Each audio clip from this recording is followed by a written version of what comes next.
Bueno, muchas gracias, buenos días. Lo primero, agradecer a la organización cederme este espacio para hablar de lo que hacemos en el trabajo. Me hacía mucha ilusión venir hasta el Open Source Code porque me habían hablado muy bien de él como una de las conferencias sobre tecnologías open source y software libre de referencia. Y bueno, como ya veis, ya peino canas, ya llevo muchos años en temas de open source y saber que se siguen haciendo ese tipo de conferencias y que tienen este impacto, pues la verdad es que me hace muy contento. Aunque hoy venga a hablar pues de lo que hacemos en una empresa que, como digo yo, cuando se habla de empresas, corporaciones, IBEX 35, siempre se las ve como el mal, esa gente del mal que está ahí fuera. De hecho, antes hablábamos sobre ello. Yo tengo una charla en la primera Es Libre que se hizo hace 4 o 5 años sobre empresas del IBEX 35 que tuvieran repositorio en GitHub. En aquella creo que había dos. Hicimos la comparativa contra el DAX 50, creo que es en Alemania. De 50 empresas alemanas del DAX, 35 tenían repositorio en GitHub activo. Bueno, a día de hoy hay una más, que es la nuestra, también está teniendo actividad en GitHub y hoy venía a hablaros un poco de lo que hacemos en la oficina open source, que es una oficina open source. No sé si alguno conocéis el término oficina open source, ¿lo habéis oído alguna vez? ¿Quién no ha oído hablar de una oficina open source, de lo que es? Vale, por lo menos tenemos una audiencia pequeña, pero concentrada en lo que vamos a hablar hoy. Bueno, otro reto importante y que creo que es significativo es cuando hablamos de tecnología hoy en día, pues hablar de open source se liga claramente a tecnología y como digo yo, eso es muy fácil pues cuando vienes, no sé, de un Microsoft, de un Red Hat, evidentemente, de empresas tecnológicas. Hablar de tecnología pues parece como muy obvio, ¿no? El open source dice que ha triunfado, está en todos sitios, pero cuando hablamos de una empresa no tecnológica y hablamos de open source, las preguntas suelen ser distintas. Porque claro, es el open source, ¿cómo me ayuda a ser mejor tecnológicamente? Cuando eres una empresa de tecnología, tú vendes tecnología. Si eres mejor, tu producto tecnológico es mejor. La pregunta desde ventas, dirección, inversores es ¿cómo esto me ayuda a vender más? Cuando vas a una empresa que no es tecnológica, que es una startup que montó un señor hace 50 y pico años, 50, 51 años, que ha crecido un poquito, las preguntas que te hacen es, bueno, ¿cuántas camisetas voy a vender más gracias al open source? ¿Cuántas colecciones de ropa voy a vender más gracias a esto? Y ya la pregunta empieza a tener que elaborar un poco más la respuesta, ¿vale? Creo que es un tema muy importante para que reflexionemos sobre ello cuando hablamos sobre eso. Bueno, Inditex, ¿conocéis Inditex? Más o menos, ¿habéis oído hablar de ello? Tiene su eslogan, tiene 8 marcas. De hecho, todavía el otro día hablaba con alguien que me decía, pero Oixo también es de Inditex. Yo, sí, también es de Inditex. Sobre todo marcas de ropa, moda, expresarse, diversidad. Y claro, en Inditex hay una parte tecnológica muy potente, que normalmente no se conoce, porque está ahí, como decíamos al principio, es como guardada, igual que existe el mismo mimo de pues, no hacer mucho alarde y la humildad que hacemos en la parte de moda y demás, en tecnología es llevado a la enésima potencia. Eso significa que de open source y de apertura y colaborar, pues cada vez contamos, o sea, se cuentan poco y estamos empezando a trabajar en contar más. Cuando hablamos de los valores de la parte de tecnología, esto es un documento que se elaboró a lo largo del año pasado, se localizaron, nos identificaron como 5 o 6 valores importantes. Y hay uno de ellos en concreto, aparte de intelligence, mobile, la usabilidad, el foco en el usuario, el expresarnos usando diseño, combinando diseño y tecnología, que todo eso va un poco en la casa. Hay uno que tiene que ver con colaboración. Y es que vimos que, bueno, siendo los que somos en la casa, como decimos nosotros, la colaboración era un término importante. Partimos de una empresa que empezó con una marca, una persona. Ahora mismo estamos en más de 100 y pico mil empleados, con un departamento de IT bastante potente, con 8 marcas que quieren su aplicación web, su página web, su Black Friday, su día de rebajas, que el día de rebajas creo que ya está por ahí público, empieza la semana que viene en algunos sitios. Claro, eso es en España. En 200 y pico mercados no siempre coincide el día de rebajas. Tienes que hacer lanzamiento aquí y allí. Ya el Black Friday todo el mundo empieza, el tal viernes, sí, tal viernes empiezas en, como decimos nosotros, vas viendo las olas venir. Viene la ola de Japón, viene la ola de Asia, viene la ola de India, viene la ola de Turquía y cuando llegas a España pues viene el tsunami y luego ya llega a Estados Unidos, que ya es una olita un poco más pequeña. Todo eso son cosas con las que tenemos que lidiar en nuestros equipos. ¿Vale? Es 100% end-to-end, se controla a nivel de tecnología desde la fabricación, el diseño, la petición de materiales de prendas, hasta la distribución puesta en casa del cliente, pasando por las tiendas físicas, la tienda de comercio electrónico, todo eso se hace con mucha tecnología por debajo. Hay logística, hay distribución, control de stock, pero hay mucha tecnología. Entonces, cuando hablamos de Inditex, pues hablamos sobre todo de toda esa capa de tecnología. Entonces, cuando hace 3 años me contactan para decir, oye, que vamos a montar una oficina open source, hemos visto que es un tema que está empezando a hacerse en algunas empresas, nos gustaría también estar a la última en ese sentido, igual que estamos haciendo en otras tecnologías, ¿por qué no montamos una oficina open source y empezamos a esquematizar cómo lo podríamos pensar? Y claro, era, vale, pregunta número 1, considerando que vuestros objetivos de negocio van muy ligados a la moda, a la sostenibilidad, ¿cómo podemos enlazar con una oficina open source? Y ahí empezamos a elaborar un concepto que era el del ecosistema tecnológico. Cuando pensamos en tecnología, en desarrollo de software, cuando pensamos en ecosistemas, normalmente estamos hablando de nuestros partners, nuestros clientes. En realidad no es muy distinto al ecosistema natural. O sea, cuando hablamos de sostenibilidad en Inditex, por ejemplo, es, oye, que los algodones sean de cierta calidad, que vengan con un proceso que cumple unos estándares de código de conducta, de comportamiento, de estándares de todo tipo, pero luego además tenemos la mala suerte, que es para nosotros también un reto y por tanto es una suerte, de ser una de las industrias más contaminantes. La moda es una de las industrias más contaminantes, no Inditex, no solo Inditex, toda la industria relacionada con la moda y el consumo que hay alrededor de la moda.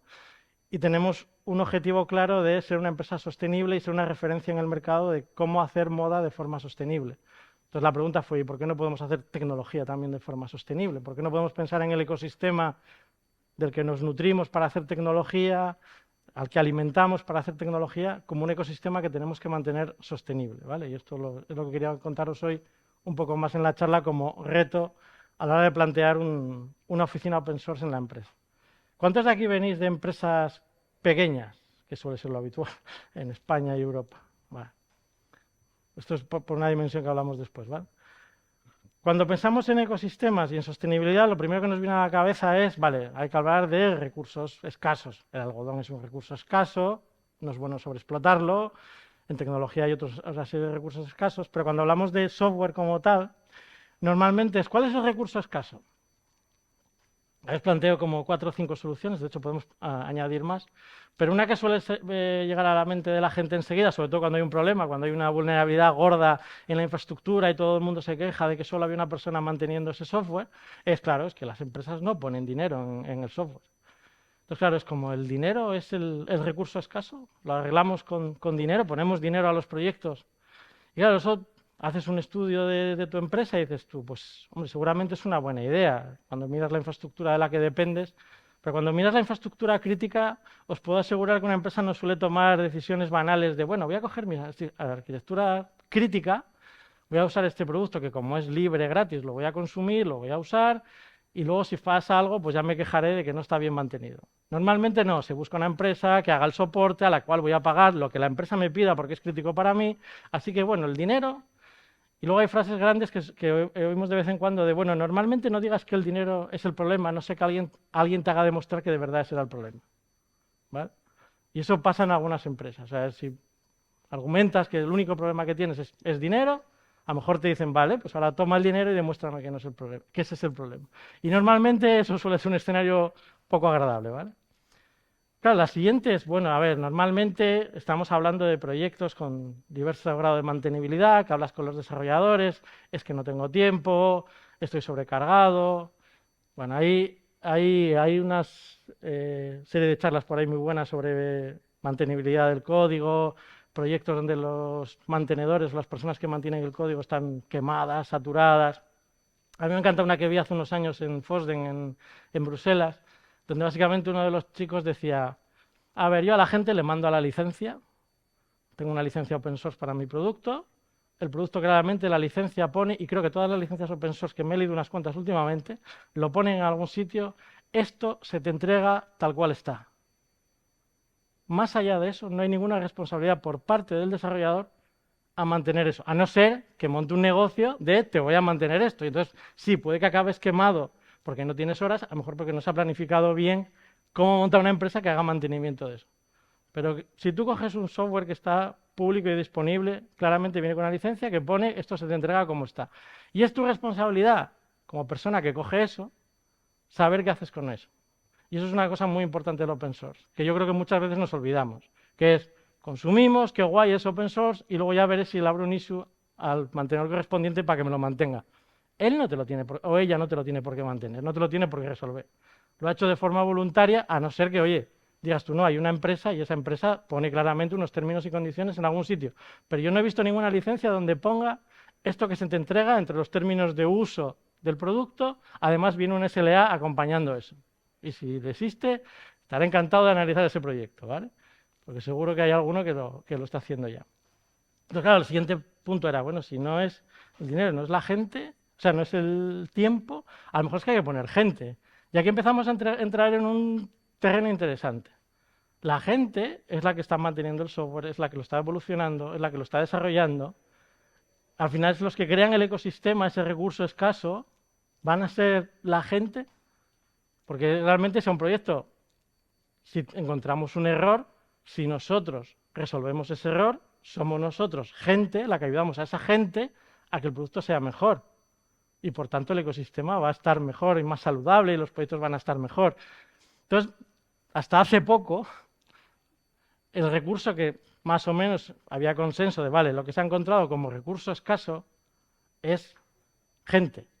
Claro, puedes tener gente con más tiempo, si pones más gente aumentas el tiempo, o puedes tener más gente si pagas a gente para que haga el trabajo. Entonces, en realidad sí tiene una relación entre ellos. ¿Qué pasa? Que últimamente se habla más de conocimiento, la materia gris. Y claro, con esto de la inteligencia artificial no sé dónde vamos a quedar, ¿vale? Yo lo lanzo ahí como idea de a ver si ahora va a ser un tema de, bueno, lanzamos allá Copilot o la herramienta que sea de turno y que nos arregle todos los problemas. Parece que hay gente pensando en esas tipo de iniciativas, ¿vale? Son ideas para plantear. Y claro, cuando pensamos en recursos escasos y en ecosistemas, pues empezamos a ver que, bueno, una cosa es, nos gustan mucho los osos, ¿vale? A la oficina nosotros la llamamos la OSO, la Open Source Office. El término en inglés para una oficina open source es OSPO. Si buscáis OSPO, hay comunidades enteras montadas alrededor del concepto. Nosotros le llamamos la OSO y al final una OSO, una oficina open source, un ecosistema alrededor de una empresa, pelea con otros ecosistemas por el recurso escaso, pero también pueden colaborar, también pueden coexistir. De eso se trata un ecosistema, no de estar matándonos y dándonos porrazos todos los días, sino de coexistir y tener una vida salvaje natural, ¿vale? Sana. Entonces, cuando pensamos en un pasito más allá, la gente, ¿no? Esta gente en realidad son los que construyen software. Hay gente que dice que el recurso escaso era el código. Hoy en día con IA ya no se sabe si es el código o no, porque ya puede producirte todo. Esta gente con ese conocimiento produce software. No sé cuántos de aquí, en realidad, para construir software, consumís software existente. O escribís todo desde cero. ¿Quién desde aquí construye todo desde cero? Sin usar ninguna dependencia, sin coger nada que haya existido ahí fuera. Es decir, ya estáis consumiendo conocimiento de otra gente. Claro, a veces encuentras en ese software, pues hay algunas mejoras, algo que se podría hacer, se puede contribuir a ese software, ¿vale? Y en algunos casos incluso se construye software haciendo todo este proceso, que es porque, ¿y esto por qué no compartirlo con el resto? Y claro, cuando cierras ese círculo, que como digo yo, este es el ecosistema saludable perfecto, tenemos gente que está reutilizando conocimiento, contribuyendo a conocimiento y haciendo que el ecosistema se enriquezca. Os voy a poner algunos ejemplos o algún ejemplo que me parece interesante en esto. Por ejemplo, la gente de Samsung, en su oficina open source, una de las cosas que hacían mucho, aparte de publicar proyectos open source, era contribuir a proyectos que tienen que ver con drivers de pantallas, de hardware que ellos fabrican. La explicación de por qué lo hacían, por ejemplo, era muy sencilla. Yo fabrico un hardware que evidentemente vamos a decir que el hardware es secreto hasta que sale al mercado, lo puedo desarrollar internamente, pero claro, se veía que muchas de las integraciones que se hacía con su hardware era gente que cogía open source que existía ahí fuera y con ellos se fabricaban, pues por ejemplo, sistemas de infoentretenimiento que van en los vehículos, en los coches. Esa pantallita que tienes, pues normalmente alguien se ha cogido, pues no sé, una distribución basada en KDE, una serie de componentes sobre el kernel de Linux que se conectan al coche, obtienen parámetros y eso se junta con tu sistema multimedia y te da una pantallita interactiva muy chula. Todo eso basado en open source. Claro, decían, si yo saco un hardware para esa pantalla y espero que alguien escriba los drivers, Mañana hay alguien ya en el mercado ofreciéndome el hardware con los drivers, puede ser más rápido que yo. Yo ese tiempo no lo puedo perder. Tengo que sacar el hardware y venderlo desde el día cero. Entonces necesito estar en los proyectos open source contribuyendo para que el proyecto vaya hacia donde yo quiero. Y esa era la mentalidad. La primera vez que hicieron una contribución fue muy fácil. Se fueron al entorno X, creo que era, el Xorg en su día. Hicieron no sé cuántas líneas de código para ahí y dijeron, aquí está el driver. Y les dijeron, no, mira, esto lo tienes que escribir de esta manera, tienes que mandarme trozos más pequeñitos, que hay un equipo aquí para revisar estas cosas. Entonces, bueno. Entonces, aprendieron a manejarse en la comunidad. Para eso, dijeron, pues vamos a montar una oficina open source para saber cómo funcionan los proyectos a los que quiero contribuir. Quiero saber qué proyectos son claves para mí, no solo porque los consuman, sino porque son a los que yo quiero contribuir para influir en ellos. Otro ejemplo que hemos visto más de alguna vez es el de por qué publicar proyectos. Pues a veces tengo una herramienta internamente que es como, bueno, me hace un cierto servicio, la publico hacia afuera y normalmente la primera mentalidad en algunas empresas, volvemos al concepto empresa que no hace tecnología, ¿vale? Sino que además haces un tipo de negocio en el cual sacas algo nuevo cada 15 días. Por ejemplo, moda. Pues claro, no puedes decir que no, voy a hacerlo público y así que cualquiera lo pueda usar. Es como un cambio de mentalidad un poco interesante. Claro, tú explicas, no, queremos hacerlo público, porque si alguien lo quiere utilizar y lo quiere mejorar. Entonces vamos a tener una comunidad. Bueno, primer error. No esperéis nunca publicar algo y tener éxito. Normalmente, además, la primera pregunta suele ser, oye, ¿qué pasa cuando empiecen a llegar pull requests? Yo, ojalá, ¿vale? Cuando llegue ese momento, tendremos ese problema. No ha llegado, no tenemos ese problema.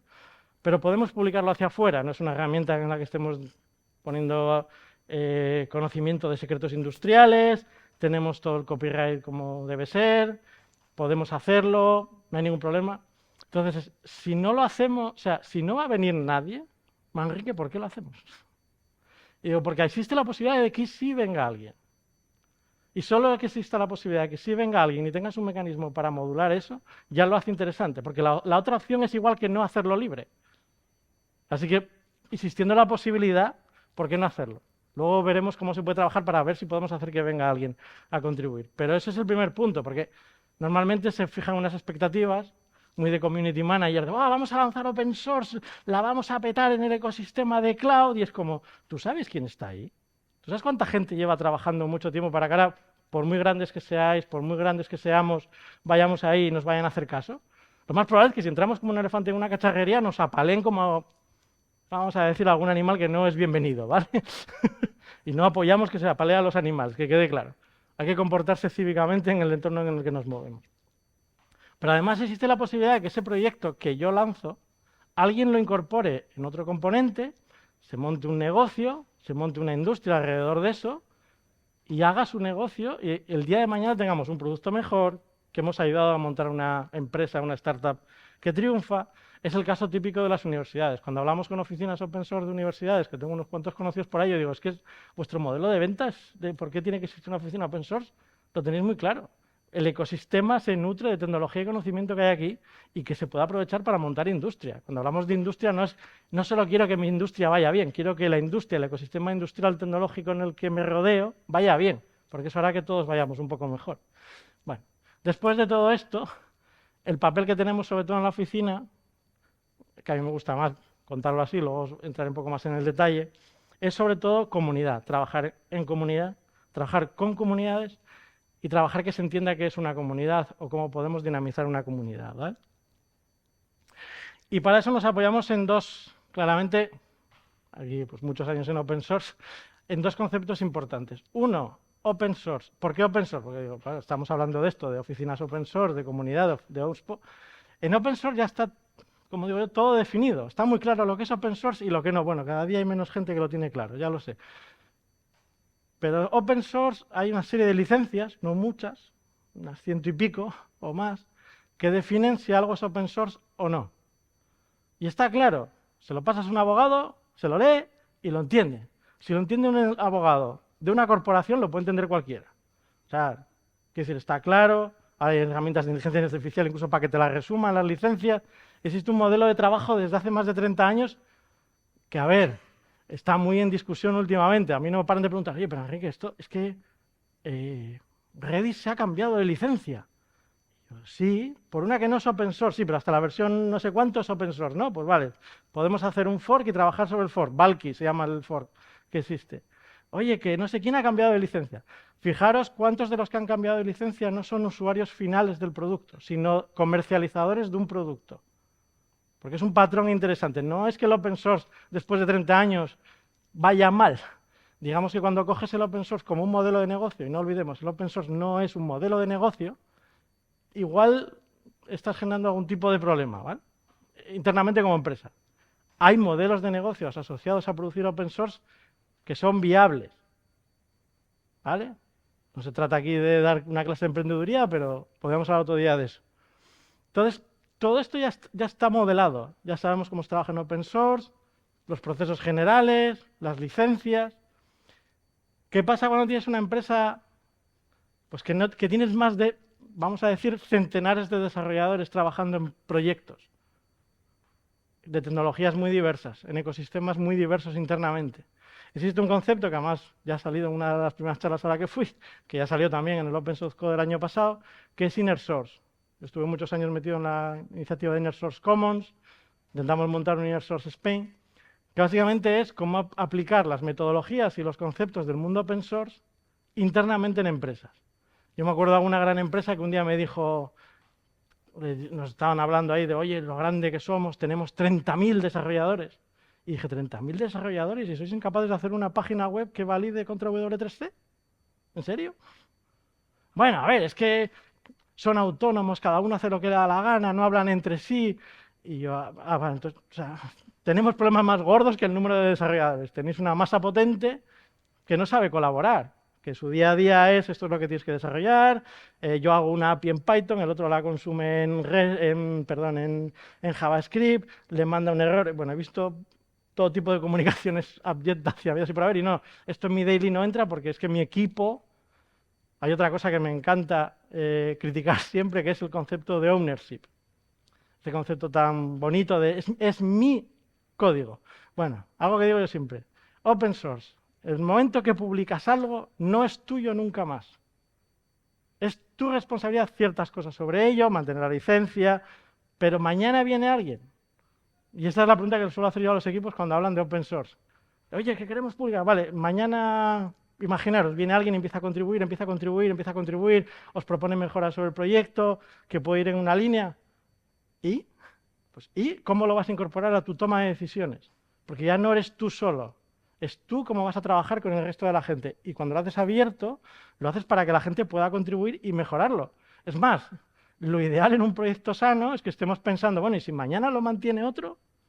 Esta sería, para algún manager en alguna empresa, es como, espera, que tenemos productos que podemos lanzar en open source y no los tenemos que mantener vosotros. Yo ahí lo dejo, ¿vale?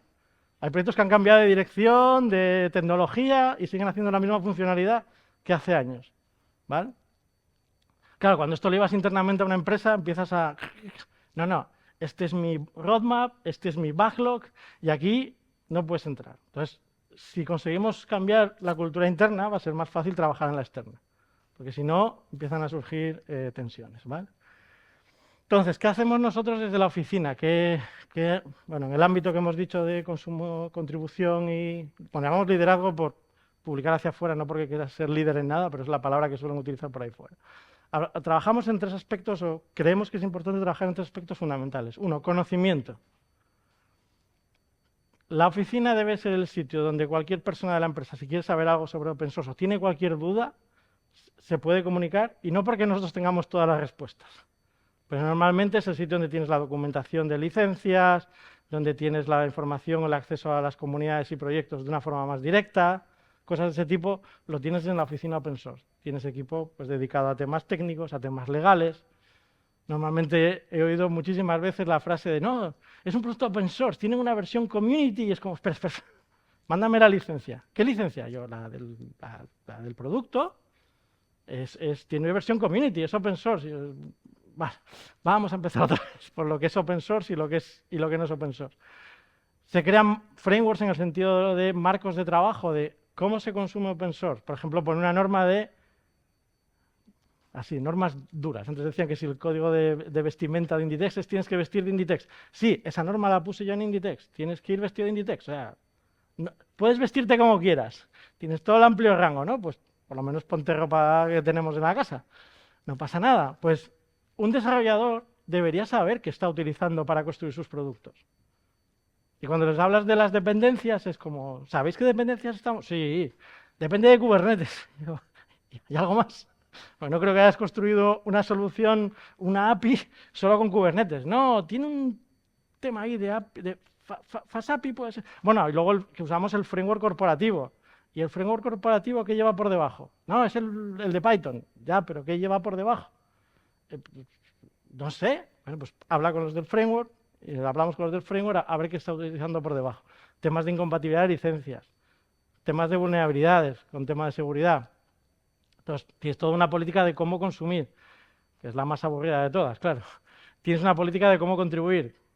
Hay muchas empresas, de hecho todavía lo hablamos ayer en una comunidad de Slack, de, oye, queremos contribuir a proyectos open source, entonces en mi empresa tenemos, esta creo que fue Google, pues creo que es público, tenemos un 20% de puedo contribuir a open source.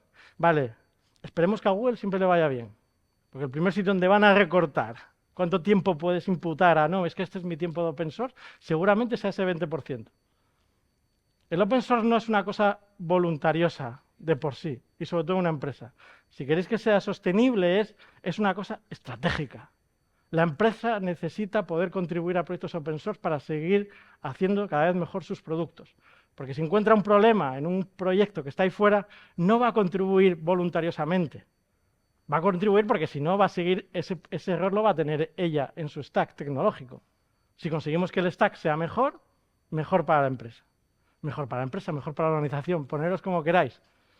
Es un tema, muchos dicen egoísta, sí, pero es que es un tema estratégico. Es tecnología sobre la que construyo, si no, no la construya sobre eso, ¿vale? Pues frameworks de contribución, frameworks de publicación de código, ¿cómo publico hacia afuera? Tengo aquí un repositorio que lo podemos publicar. Vale, vamos a mirar las dependencias, vamos a mirar... Oye, ¿el código dónde lo has sacado? ¿Cómo que el código dónde lo has sacado? Sí, es que hemos detectado que hay código copiado de algunos sitios, de por ahí de internet. Ah, pero eso se puede mirar, sí, se puede mirar la originalidad del código, ¿vale? Son temas de copyright, de nuevo, hay que tenerlos en cuenta. Y la última son herramientas, que eso hablaremos un poco más de ellas. Bueno, entonces, nada, es una página que hemos construido internamente para que los desarrolladores tengan toda esta documentación accesible y puedan acceder a ella.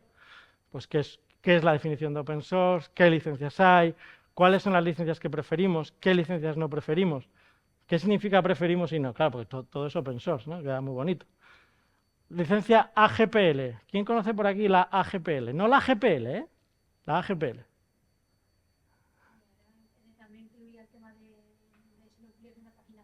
Eso es, muy bien. Correcto. No, acaba de responder que incluye que el código, si está accesible, o sea, la funcionalidad está accesible a través de un servicio web, tienes que publicar el código fuente de lo que hayas construido. Es una licencia típica que están usando muchos proveedores de servicios ahora para que Amazon y compañía pues no cojan sus productos gratuitamente, los consuman, hagan mejoras y no contribuyan de vuelta. No hace falta cambiar por una licencia que no sea open source. Es una licencia open source pensada para eso. Grafana, por ejemplo, todo su stack tecnológico se basa en AGPL. A lo mejor mañana cambian de licencia, evidentemente. Son libres de hacer con su producto lo que quieran. Otra cosa es que la comunidad les deje o no, ¿vale? Entonces, toda esa información está disponible para los desarrolladores. Porque claro, coger un producto AGPL pues tiene una serie de implicaciones. Coger un producto MIT pues no tiene ninguna, puedo hacer lo que quiera. De hecho, casi todo lo que existe de JavaScript suele ser MIT pensando en lo puedo colar en una web, lo puedo hacer con ello lo que quiera. Entonces, cuando hablamos de frameworks, y esta es otra parte importante de la oficina, pues acabamos construyendo una política de compliance bastante interesante para la cual discutimos con varias áreas. Hablamos con el área de ingeniería, esa es fácil. Sí, yo quiero usar lo que yo quiera. Hablamos con el área de seguridad, que es como, a ver, sí, pero que se consuma software que sea seguro, vale, dame herramientas donde yo pueda comprobar vulnerabilidades de las dependencias. Eso normalmente las empresas lo tienen bien atado. Y hablamos con la parte de compliance. Ya ahí empiezan los problemas. Compliance suele ser sentarse con legal, y pero esto, como frases que he oído en alguna empresa por ahí también, esto del open source es la anarquía legal, se puede hacer lo que quiera, no existe condiciones. Yo no, la GPL, por ejemplo, es muy estricta y muy clara. Si tú usas GPL, tienes que publicar el código como GPL, ¿vale? Hasta a día de hoy, creo que todavía lo hacen, te compras un Mercedes, la marca de coches, ¿vale? Te compras un Mercedes, te vienen las llaves, te viene el librito de mantenimiento y te viene un CD. Bueno, creo que ahora están dando un USB, ¿vale? Creo que ya han cambiado eso. En el USB va todo el software que es GPL que va dentro de tu coche. Porque te lo tienen que entregar. Es el usuario final de un software que se ha construido sobre licencia GPL. El software te lo tienen que entregar. El código fuente está ahí. ¿Vale? Me acuerdo que la primera vez que se lo dijimos a alguien de legal fue, venga, que entonces cualquiera puede hackear mi coche. Y yo, no, eso es una cosa muy distinta. Acordaros de seguridad. Las medidas de seguridad que ponga la gente ahí dentro para que no se le pueda hackear el coche son distintas. Pero sí, el código fuente de lo que es GPL está ahí. Cumplen con la licencia. Pues se monta eso. Con la gente de contribución esta todavía fue más divertida. Nos pasamos medio año el año pasado arreglando y haciendo entender a alguien de legal, y este es un consejo, que si montáis una oficina open source en una empresa medio grande, es interesante, es la oficina tiene que tener departamento legal propio, es decir, alguien en la oficina, en el equipo, tiene que entender qué es open source, que es el ecosistema tecnológico, y ser abogado. Son bichos raros, pero existen. En España hay alguna chica que sabe mucho de esto y yo me acuerdo que dije, hemos hecho un buen equipo el día que estaba en una reunión y estaban hablando en latín. Yo digo en plan de broma, porque fue cuando alguien del departamento legal corporativo pues dijo, pues esto es ad nominem no sé cuánto. Dijo, no, las licencias pues, son ad nominem no sé cuánto más. Y dije yo, ¿ves? Yo no entiendo nada. Igual que si yo hablo de tecnología con el de legal, no me va a entender. Necesito que hable alguien que hable su mismo idioma.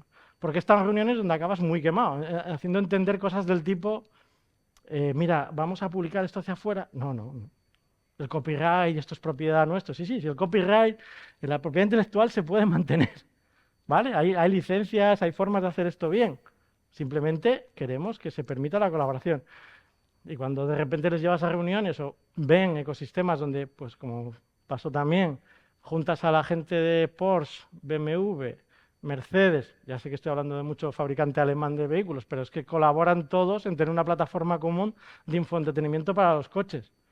Común en la parte open source interna de la plataforma. Luego hacia afuera la interfaz es distinta, la atención al cliente es distinta, el coche es distinto, pero realmente el ecosistema tecnológico por abajo colabora mucho. Claro, para ellos fue como, espera, estamos hablando de que la empresa de BMW colabora con la de... Ellos, sí, os podéis ir a una reunión y podéis hablar con abogados correspondientes de cada empresa de temas de compliance. Es posible hacer esto, es un reto, pero si se lo haces ver, pues empiezas a poder tener, vale, ahora la gente puede contribuir a proyectos open source. Pero sobre todo, si queréis una que les convenza del todo, es, mira, esto es muy fácil. Yo, Manrique, puedo contribuir a proyectos open source, ¿verdad? En mi tiempo libre. Sí, claro. En tu tiempo libre puedes hacer lo que quieras. Y luego tengo una parte de contrato que dice que todo lo que hago en tiempo de trabajo es responsabilidad de la empresa y es para la empresa. Sí, claro. Si yo hago contribuciones a dos proyectos, ¿cómo sé cuando estoy haciéndolo en tiempo de trabajo? Pues vamos a poner una herramienta para mirar la hora de los commits. Me parece viable. Sin embargo, puedo hacer contribuciones con mi ID corporativa y con mi ID personal.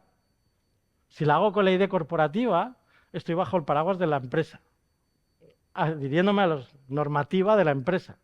Si la empresa es no puedes contribuir a ciertos proyectos o si puedes contribuir, bien, estupendo.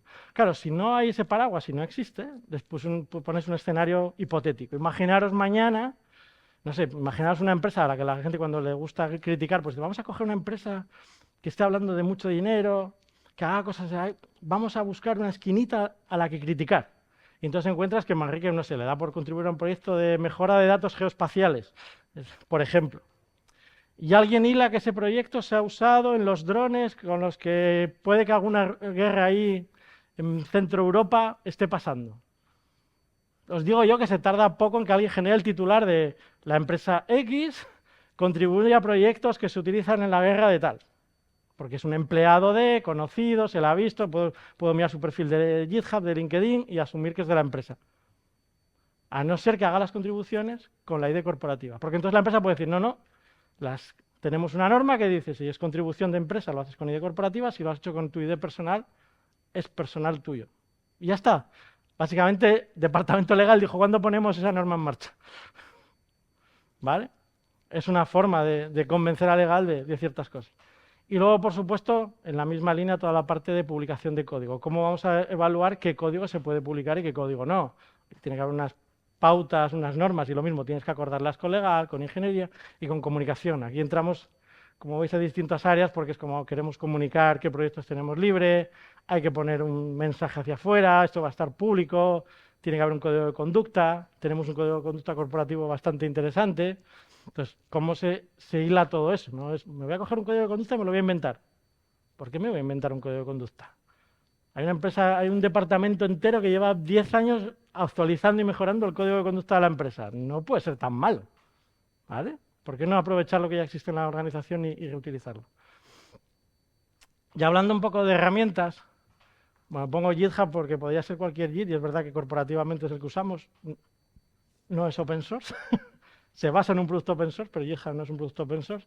Pero sí quería comentaros algún otro que tenemos por ahí que creo que es interesante que conozcáis.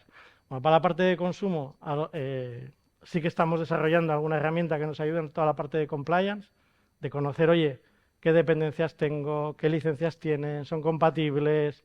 Oye, este producto tiene una licencia dual.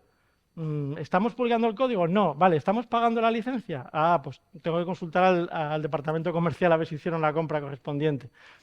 Tenemos que conocer sus vulnerabilidades y muchos más. Toda la parte de contribución, sí que queremos añadir un par de herramientas más sobre la originalidad del código para que cuando hagamos un pull request a proyectos, pues no sea lo típico de me lo he cogido de Stack Overflow, lo he pegado aquí y ahora lo mando como pull request. ¿Vale? Cosas de ese tipo. Y para la parte de publicación de proyectos, bueno, luego hablo un poco más en detalle de dos, pero en concreto Reuse es una herramienta que permite que todas las cabeceras y licencias estén bien referenciadas en el repo, ¿vale? Normalmente la gente lo que hace es pones un fichero license.md y con eso hemos cumplido. Bueno, hay una especificación entera de cómo poner licencias, que tienen que estar en una carpeta que se llama licenses, ahí están todas las licencias y luego las cabeceras de los ficheros, todos los ficheros tienen que tener su enlace a la licencia correspondiente. Es decir, un proyecto, sus ficheros pueden tener, o sea, un proyecto puede tener más de una licencia. Puede haber parte de la documentación esté en Creative Commons, parte del código puede estar en MIT. ¿Vale? Las licencias también están pensadas con distintos ámbitos. Una que os quería comentar, que es bastante interesante, es devs.dev. Es un proyecto de Google, mantenido por Google principalmente, que nace como heredero de otro que existía, bueno, creo que sigue siendo activo, que es Clearly Defined, para conocer si las dependencias están bien definidas o no. O sea, qué información tenemos de las dependencias. Este es uno de los grandes caballos de batalla. ¿Cuántos de aquí habéis oído hablar de SBON últimamente? Vale. SBON es la lista de ingredientes que definen tu software. ¿Vale? ¿Con qué ingredientes has construido tu software? Aparte de tu código, ¿qué ingredientes hay? Eso va a ser obligatorio en Europa a no tardar. Se habla de 2025, se habla de 2027. Sabéis que es obligatorio para todo proveedor de gobierno de Estados Unidos tiene que dar, junto con el código, el SBON del código de lo que está entregando, para que se sepa dependencias y demás. En Europa se quiere extender no solo a temas públicos, sino a cualquier empresa estratégica de cierto ámbito, tamaño, vamos, que al final nos van a hacer y conocer SBON a todos. Devs.dev es una forma de enriquecer esa lista de ingredientes para saber qué dependencias existen, qué licencias tienen, qué vulnerabilidades hay. Uno de los grandes problemas que existe es que toda esa información en la empresa, normalmente tienes tu herramienta y la vas curando. Nosotros tenemos la nuestra, vosotros tenéis la vuestra, el de más allá tiene la suya y al final es como para una misma dependencia hay varios sitios donde está esa información. La idea es que esté centralizada o distribuida, pero que sea accesible, que todos podamos consumir las curaciones de otros, ¿vale? Devs.dev va un poco en esa línea, tiene una versión web y una parte de API. Otro que está trabajando muy fuerte en esto es la gente de Open Source Review Toolkit. Es un toolkit completo que permite escanear, analizar, generar informes y temas de compliance en proyectos. Empezaron como proyecto open source, siguen siendo proyecto open source, pero ya tienen una empresa montada alrededor. Open Source Security Scorecard lo que permite es meter un GitHub Action en tu proyecto, en tu repositorio, para conocer ciertos parámetros que automatizan de análisis sobre calidad del código, mantenibilidad, actividad del repositorio, cosas por ese estilo, pues básicamente sacan una serie de métricas y con eso te dan una nota en función de los parámetros que están definidos. Es una herramienta que desde la oficina se suele utilizar mucho para analizar, a ver, tengo dos tecnologías, dos proyectos similares, ¿cuál tengo que escoger? Pues miraros el scorecard y el que mejor scorecard dé. Es un criterio, no digo que sea el mejor, pero es un criterio para empezar a tomar decisiones basadas en datos en esta línea. Nosotros estamos empezando. Yo os digo, hace 3 años que entré, este año es el primer año en el que tenemos actividad en GitHub público, tenemos ya 2 o 3 proyectos publicados, lo usamos también para hacer forks de proyectos a los que tenemos que mandar contribuciones. Por ejemplo, si tienes una organización privada de GitHub, no se te permite hacer los forks que hagas, van a ser públicos. Entonces, ya como en vez de hacerlo en la organización privada, montar una organización pública en la que podamos trabajar y colaborar con otros proyectos. Tenemos alguna contribución a proyectos de CNCF o Kubernetes y similar, de Spring también que tenemos alguna contribución por ahí. Y los retos que tenemos por delante es, pues eso, tener y ganar visibilidad, tanto externa como internamente, de lo que se hace, de la importancia que tiene esto. Creo que esto lo discutíamos con Jonathan el año pasado en una conferencia de, pero Manrique, llevas ahí 2 años y no se te ha visto hacer nada. Y yo, lleva tiempo, lleva tiempo, no es una empresa pequeñita, no es un tema de tomo una decisión y mañana está lanzado, ¿vale? Conseguir engagement consistentes, que exista actividad en torno a esto por parte de la empresa, de los desarrolladores o las personas que desarrollan código, pues claro, el roadmap es el que es, mi trabajo del día a día es el que es. Cuando estás tan lejos de lo que es el ideal del mundo open source, eso es un trabajo que hay que hacer. Entonces, a veces, como, bueno, ¿cómo reduzco esta barrera? Antes hablaban de developer experience, creo que va muy en esa línea. Demostrar el valor que tiene el open source internamente para hacer más negocio. O sea, al final vas a hacer que tu producto sea mejor, tu aplicación sea mejor y por tanto vendas más, ¿no? Y luego el reto de qué pasa con inteligencia artificial ahí, que está en todos los lados, es open source, es no, ¿qué hay ahí? ¿Cuál es la definición de inteligencia artificial open source? Se está trabajando en ello. Y esos son mis datos de contacto, por si tenéis cualquier duda, pregunta, pero creo que tenemos 2 minutos, 1 minuto para una o dos preguntas rápidas si queréis hacer. Ya tenemos una en la primera fila. 2. Bueno, mi pregunta, a ver, generalmente se entiende... Hazla fácil, ¿vale? Exacto. Tengo que dar un poco de contexto. Generalmente entendemos open source como algo que acepta contribuciones. Pero al menos en mi experiencia y sobre todo en la actual, pues muchas veces lo que hay es simplemente es eso. Es open... Well, es un repo visible source, sí, diríamoslo así. Sí. Hay muchísimas empresas que publican su código, pero luego hay un comité de aprobación de pull requests, por ejemplo, y solo una de cada 100.000 pull requests públicas entran en el repositorio. Yo creo que eso se hace por un tema de transparencia, para mostrar excelencia. Entonces, en tu visión, en tu experiencia, ¿cómo has visto esas dos visiones de decir, no, soy open source a muerte y acepto contribuciones y la gente va a comitear, o es un ejercicio de transparencia y de mostrar excelencia y contribuciones van a entrar pero contaditas? Muy buena pregunta y muy interesante el tema. De hecho, una cosa que normalmente cuando se plantea, por ejemplo, en la política que tenemos de contribución a proyectos open source y queremos contribuir a este proyecto, la primera pregunta que suelo hacer a los equipos es, ¿y sabéis si aceptan contribuciones? Y es como, ya hemos tenido un análisis, que haces un análisis de verdad es un proyecto open source o es un repositorio donde hay una empresa que está colgando código, tiene su roadmap y demás. Normalmente hay varios indicadores, ¿vale? Tienen un contributing MD o un fichero de contribución o una documentación para el contribuidor clara de cómo se toman decisiones, de cómo se analiza, porque ya llegar a que sepas que existe un comité de evaluación de pull request ya es telita. En algunos casos se revisará tu contribución, pero hay unos parámetros de cómo esperas, qué tamaño tiene que tener, cosas de ese tipo, y eso ya define mucho, es un trabajo de nuevo que hay que hacer cuando piensas en quiero hacer público algo, y puesto también la parte de inner source, si quiero que algo sea transparente a mi organización, lo que quiero es que puedan contribuir otros equipos. Uno de los siguientes retos que se les plantea a la gente es, ¿tenemos documentación de en qué lenguaje, con qué calidad de código, qué test vas a pedir? No, hombre, eso nuestro equipo, sí, tu equipo, sí. El resto del mundo fuera, pues, es un ejercicio que tenemos que hacer. Es un tema, normalmente el análisis que yo hago es eso, es ver un poco qué nivel de contribución de fuera se acepta, hay herramientas para hacer ese tipo de análisis, y a partir de ahí tomas decisión de, vale, pues planteo, nos ha tocado mandar un email al community manager correspondiente o a la OSPO correspondiente de la empresa. Oye, hemos visto este proyecto, pues no sé, están en la versión, están con la beta de la 2, hemos visto un bug en la 1.5, lo necesitamos en producción, queremos mandar un pull request. A veces pasan de ti, entonces tú, vale, pues me hago un fork.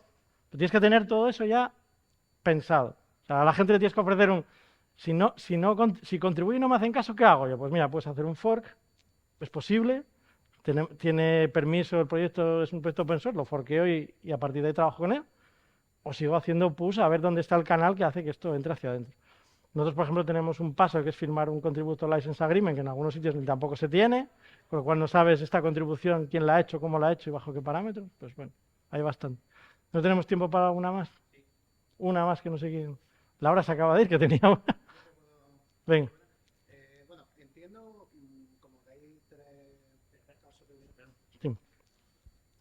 Bueno, que entiendo que hay como, bueno, tres situaciones, ¿no? En las que os exponéis o contribuís con el open source, ¿no? La primera es, vale, yo estoy haciendo uso de open source y entonces, bueno, me tengo que proteger de que mis productos, pues, no infringen, ¿no? Algún tipo de licencia, hacemos el uso correcto y demás, ¿no? Y es adecuado para nuestra empresa. Luego, veo el tema de la contribución, es decir, tenemos un producto, estamos usando un producto, necesitamos que ese producto se mejore porque es algo ¿no? que nos repercute positivamente, por lo tanto vamos a dedicar esfuerzos a contribuir.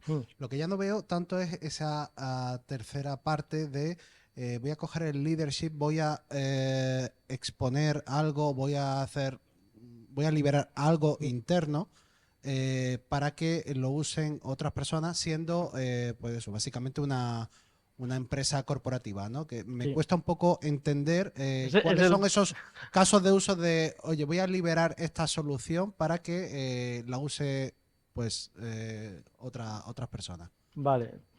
O sea, básicamente es, si tenéis algo en el roadmap, pues dice, bueno, hemos publicado un par de cosas y Sí, demás, te ¿no? explico, De por qué ejemplo. calado, cómo... Sí, cómo se llega a esa decisión.